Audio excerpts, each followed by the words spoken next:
I'm Barbara Hack. I'm an artist here in the North Dallas area, and I'm honored to be asked by the Dallas Museum of Art to do a small tutorial with you tonight on how to draw an apple.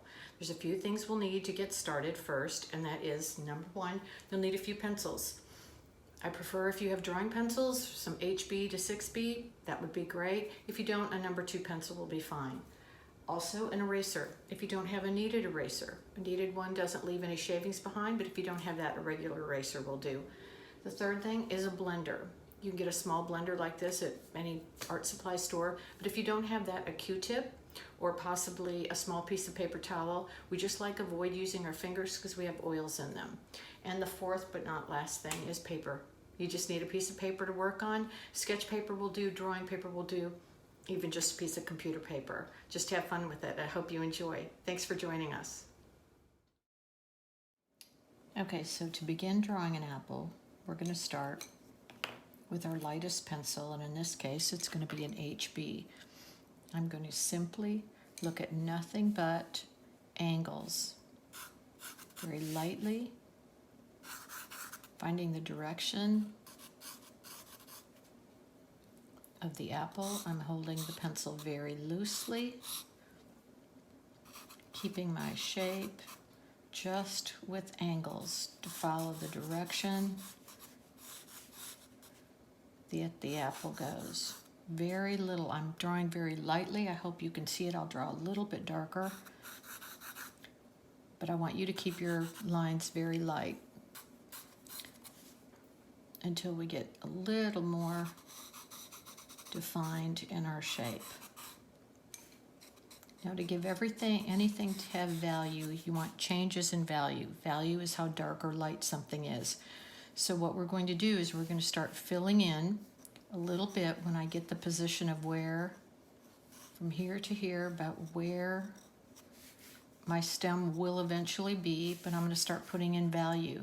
With my HB pencil, I'm going to use long, very light strokes and fill in the entire right side of the apple. This whole area here is all darker because it's turning away from the light. So I'm going to very quickly, just giving a lot of value into this area.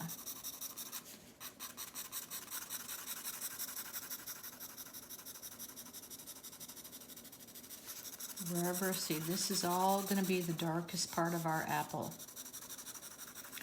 where it turns away. The darkest part is going to be right in here. I'm going to continue to give layers to give my apple more value. I'm also going to start following the direction of the apple a little bit with my other strokes. I'm going to follow this line. I'm keeping my lines very close together to make more uniform value.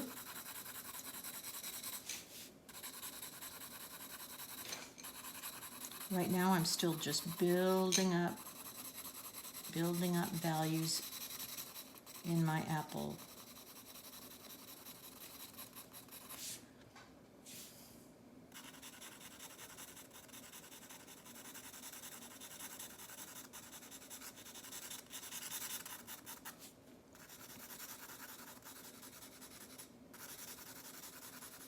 I'm starting to see where the light source is coming from, which is coming from here. So everything that's coming away from that light is going to continue to get darker. There's also a reflected light that's coming out from this is where my shadow is going to come from, and I'm very lightly going to determine it. Now I'm going to start defining a little bit more of my shape of my apple.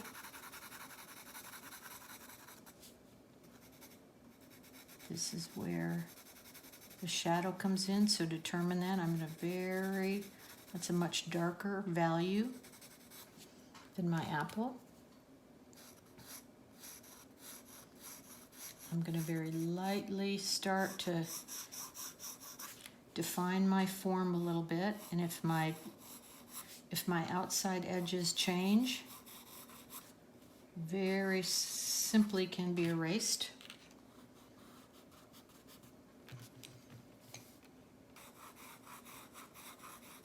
Again, I don't want these to be extremely strong marks because that outside form, that outside line is going to become part of our form. Okay.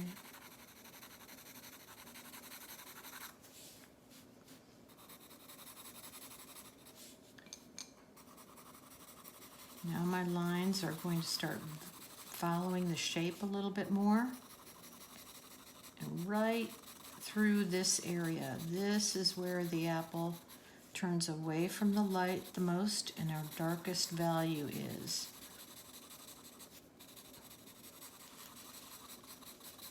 So I'm going to continue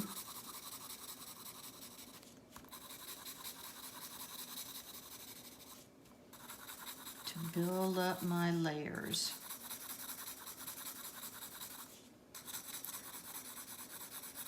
Now, a lot of times people like to use the side of their pencil to build up values like this, and you can certainly do that.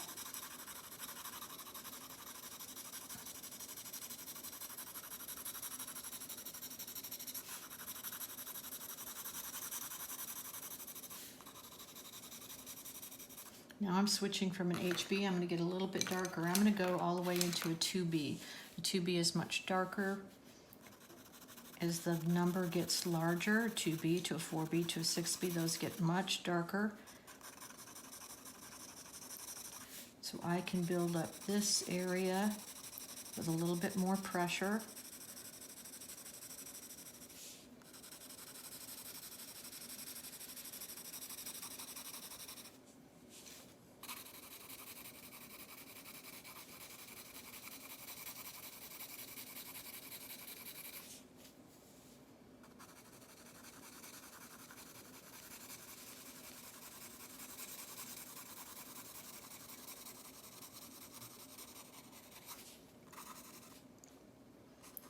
Now I'm going to start slowly, very lightly, coming into my center area. I'm going to define where that stem is going to come out of.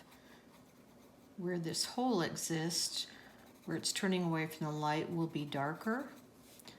As it comes up out of that hole, it gets a little bit lighter. And I'm following the form with this. I'm following the form as it comes up and out and back around down from the apple. All of that changes value. Slowly comes into the light. You can see where there's a really strong highlight that's going to be right in this area. So I'm going to continue to bring my values out of that center, moving from dark up into the light, from dark up into the light. And I'm simply doing that with pressure. Pushing a little harder on the pencil, but not pushing so hard.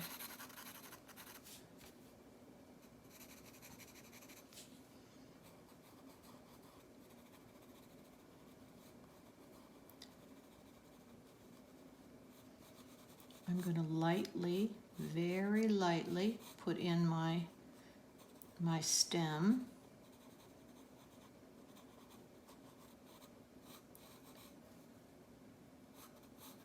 So I can just define where that is, and at the same time, it also will determine where that cast shadow is, and a cast shadow is where the light source is blocked. So therefore, it leaves a dark area in its path. So this is where the cast shadow, and it follows the form of the apple as well. Its curve follows the curvature of the apple. So that's an important part of the drawing. Again, following the form with my lines.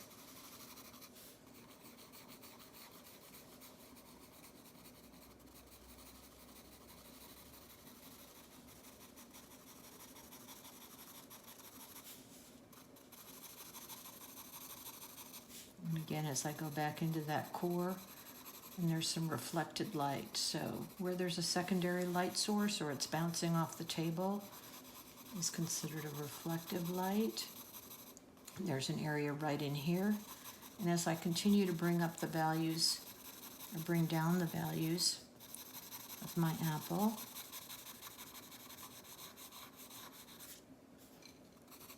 I'm going to lay in some of the value of the cast shadow as well. I'm not going to take the time to do the entire cast shadow at this moment because I think the apple is a little bit more important in this short amount of time to get to. But this will allow it to not look like the apple is floating on your table.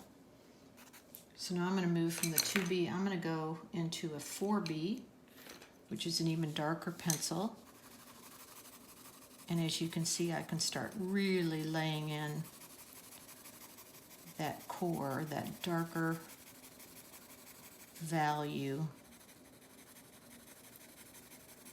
where the apple turns away from the light. And I'm transitioning it. I don't want it to look just like it's cut off. I want to transition those values.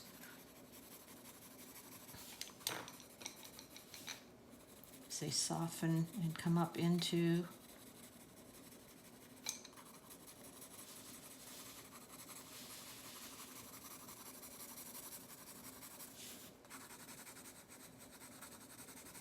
there's a little bit of a reflected light area right here before it gets into my cast shadow, and the cast shadow is always the darkest right underneath. Where the darkest is where the light is being blocked completely.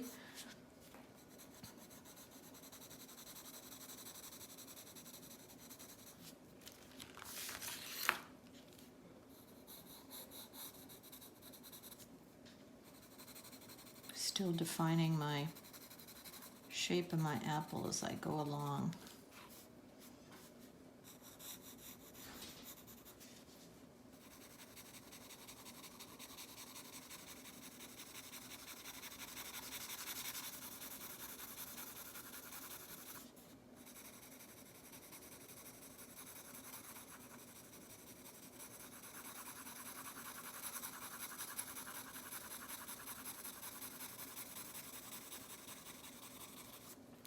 Going back up into some of the area, the outer side of the apple where it starts to come into it. I'm making small strokes to pull in from the outside, continuing to see where it turns in and down into that center part of the apple, still defining that.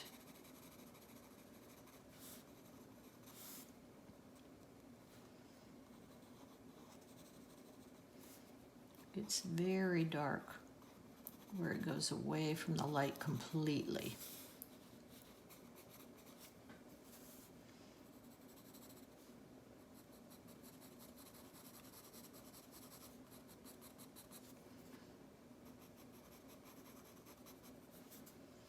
I'm going to go ahead and fill in the side of the stem a little bit.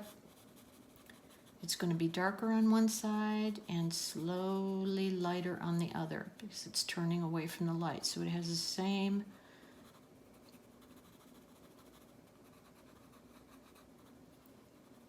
things happening to it as it's happening with the apple. Darker on the right, lighter on the left.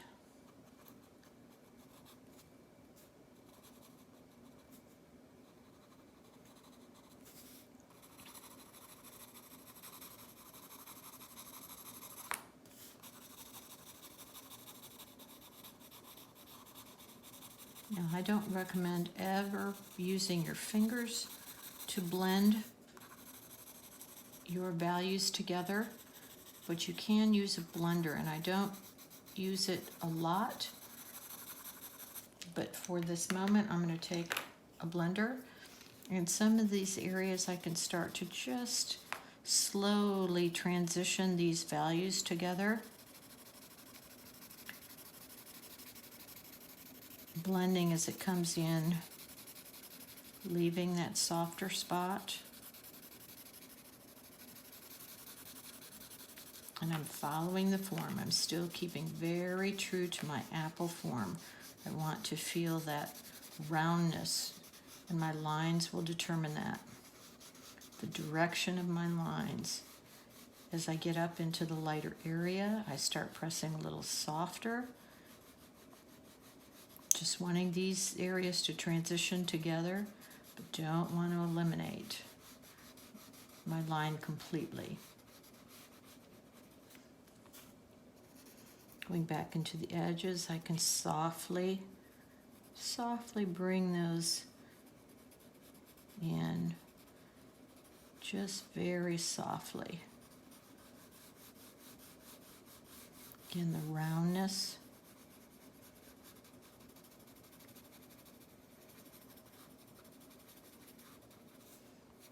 And I might do a little with the stem as well.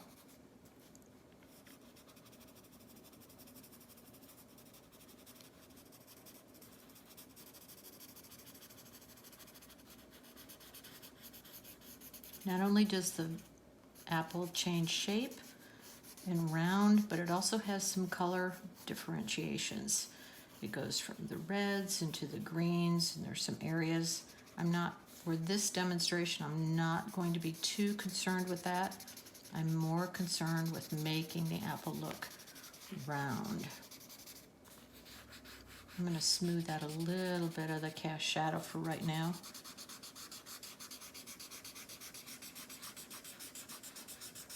Again, I don't recommend using your finger because you don't get the control that you can have with a blender.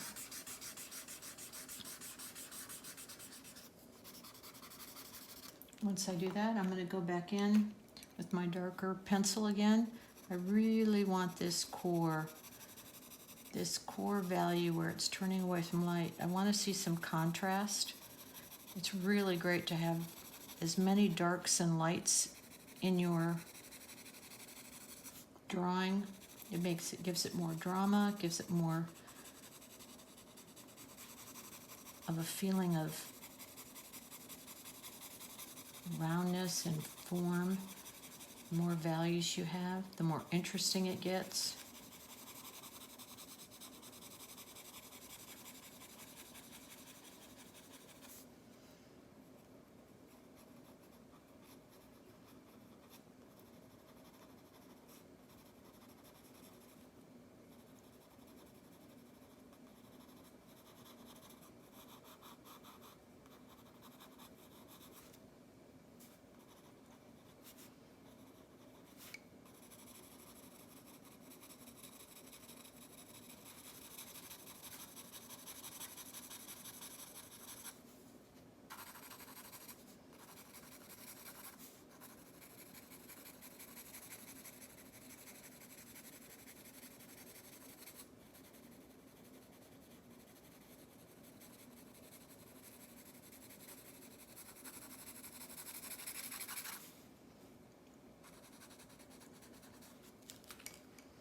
I'm just going to give a little more emphasis to the bottom of this apple here in the shadow to pull it off of the table. I want it to feel like it's sitting on the table,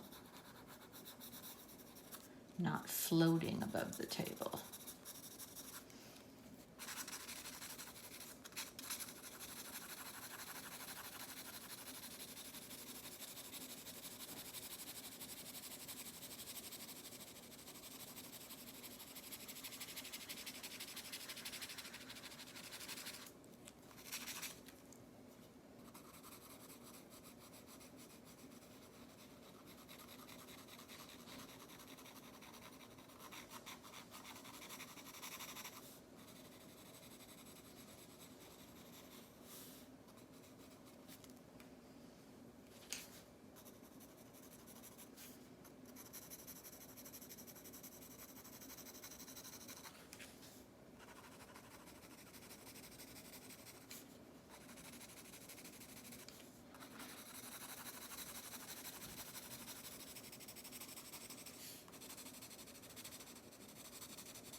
Okay, so one more time, I'm going to bring in my blender, very carefully pull those in.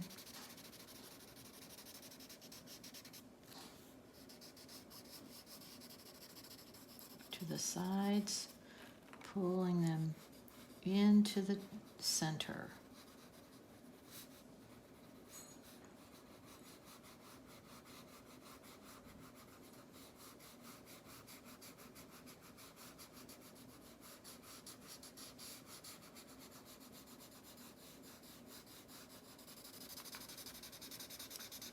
Pulling all these values down together as well.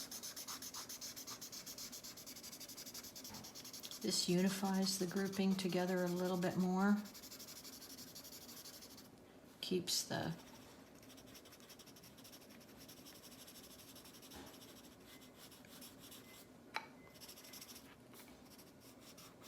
values all tied together,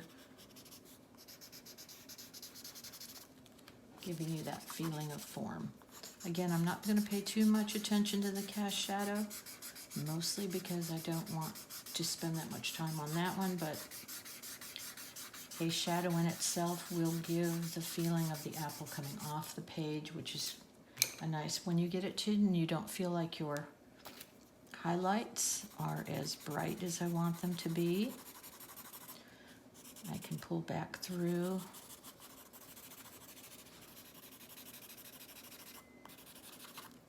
Bring my eraser in, and I can pull up that bright light. Another little spot over here.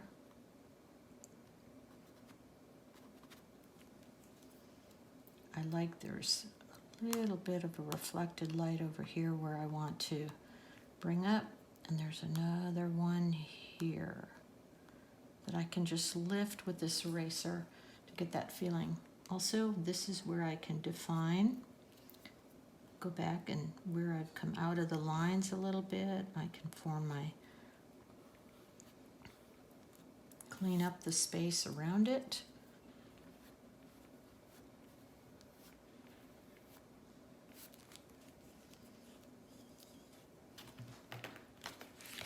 And for me, this side of the apple is just not dark enough to have it pull away from. So I'm going to bring that value down again a little bit stronger so it defines that edge. I don't want to just outline it. I want it to have form. So I want it to pull into the apple. I'm going to pull just a little bit of light out of the side of the stem to give it a little more pop as well.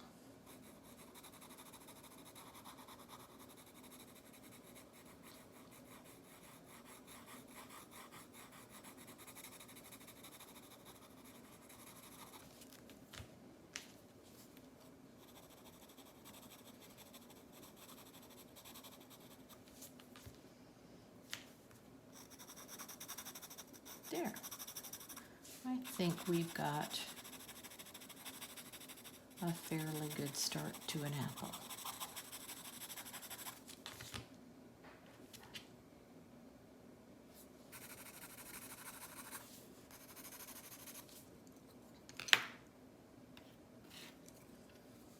Still pulling together values, getting some more darks.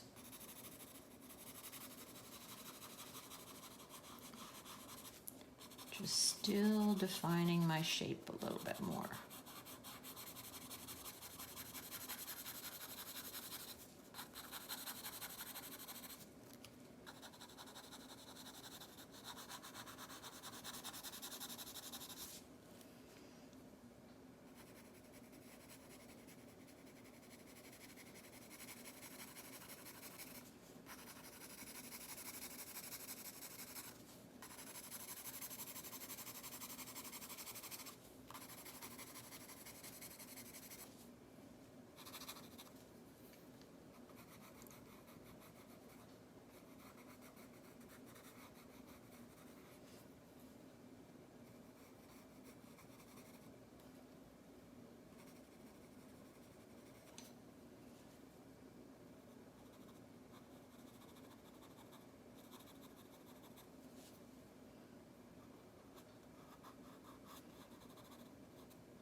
finding that cast shadow of the stem.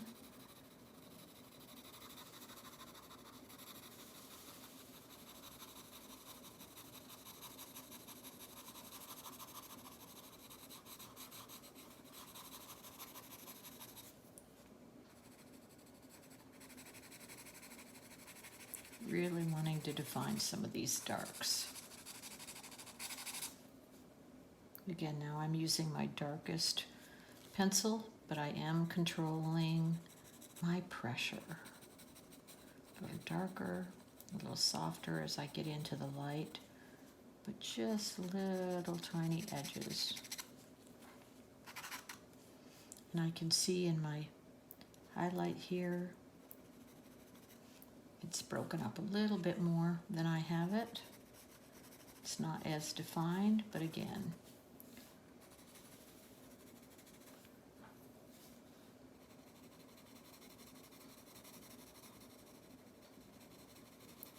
just wanting to be sure that I understand the roundness of the apple and how it curves into shape.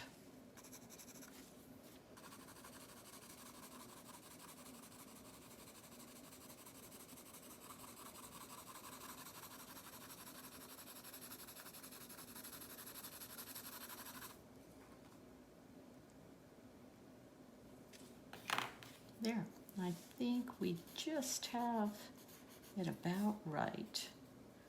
There's always a million more things you feel you can do to anything, but I think we have an apple.